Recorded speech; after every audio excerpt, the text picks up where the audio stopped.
When a SWAT team raided the heavily fortified compound of the Banano-ish crime family, nobody fired a weapon. The family lookout warmly waved the tactical team inside because he genuinely thought they were a moving company delivering some mighty heavy luggage. Within 5 seconds, the federal government realized the city's greatest criminal masterminds were just an office full of absolute morons. Take this actual surveillance footage of a high-stakes bank heist. The getaway driver, he steps out with total confidence, instantly locks his keys inside the running vehicle, and just stands there on the sidewalk, looking at his own reflection. This here's a syndicate that controlled 3 shipping docks and a multi-million-dollar garbage monopoly. Not through tactical brilliance, but because rival gangs assumed their baffling, catastrophic mistakes were actually high-level psychological warfare.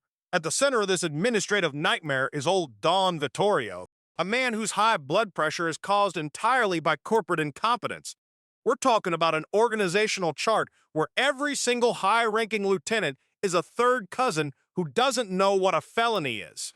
Guys who completely forge their resumes by listing arson under extracurricular activities. Welcome, folks, to the Department of Criminal Recruitment.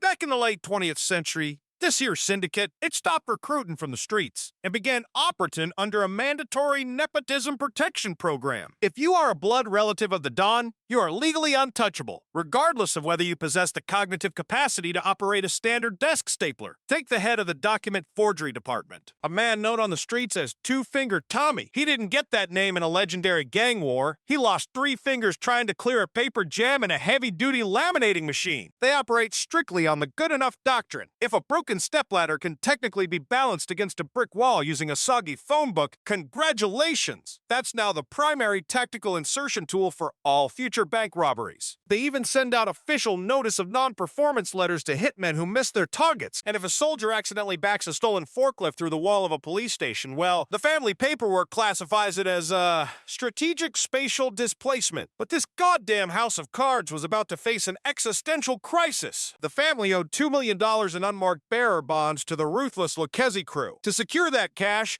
they planned Operation Finger the Warehouse, a high-stakes midnight raid on a federal logistics facility. If this fails, well, the whole syndicate gets a concrete slumber party. Now, the family's resumed forgery division, operated out of some damp old basement by a 19-year-old using Microsoft Paint, they print the tactical maps for this here heist. That youngin' accidentally sets the layout parameters to landscape orientation, turning them escape routes into a literal geometric circle that terminates directly at a local Wendy's drive-thru. Data indicates that when a criminally underqualified getaway driver encounters a standard traffic roundabout while under stress, their brain enters a neurological fugue state. Our driver circles the exact same New Jersey block for 6 straight hours. Well, shucks. Don Vittorio's physical health just plumb deteriorates. The Lucchese crew, they're demanding their money. But the syndicate's chief financial officer and his pointed little head accidentally invested the family's entire liquid extortion fund into a localized Beanie Baby speculation bubble. The underboss, he's just sweating through a velour track jacket, desperate to fix that warehouse blunder. The crew, they attempt to dig a tactical infiltration tunnel from an adjacent commercial laundry facility. They spend 3 grueling months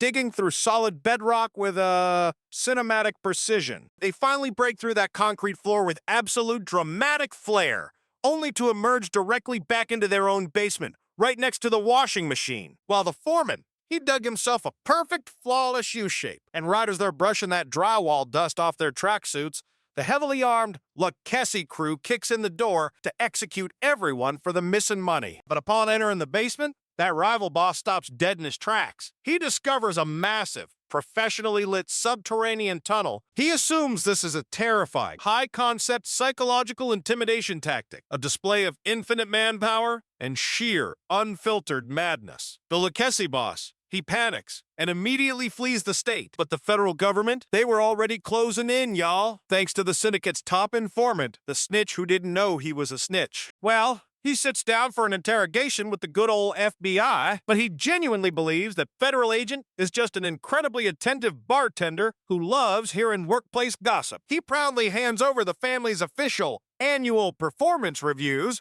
He completely compromises the identity of every single mobster because these absolute dumbasses, they all filled out W-2 forms just to claim dental benefits. A deadpan federal crime historian reviewed the recovered evidence board, and I quote, "What we are looking at here is not a criminal masterpiece. Look at this spreadsheet. This sumbitch literally listed Grand Theft Auto as a transferable skill under his previous employment section. In the aftermath of this whole dang old clusterfuck, old Don Vittorio, he holds a mandatory, non-negotiable corporate retreat at a local bowling alley, and in a bizarre moment of emotional clarity, over a plate of lukewarm nachos, they realize something profound. Their sheer, unadulterated incompetence, well, it's made them completely immune to the law. The justice system simply cannot build a coherent legal case against an organization whose operational strategy is based entirely on accident and misdirection. Present the family's financial ledger to a grand jury, why, it made the federal government look like it was prosecuting a fictional comedy troupe. So the FBI drops the investigation, and as they pack up their surveillance vans to leave, they are suddenly T-boned in the intersection. It was the getaway driver from the roundabout. He had finally run out of fuel. The syndicate survives to this day, currently trying to master cryptocurrency fraud by physically placing $100 bills into the CD-ROM drive of a desktop computer. Civilization was a mistake, y'all. I need a nap.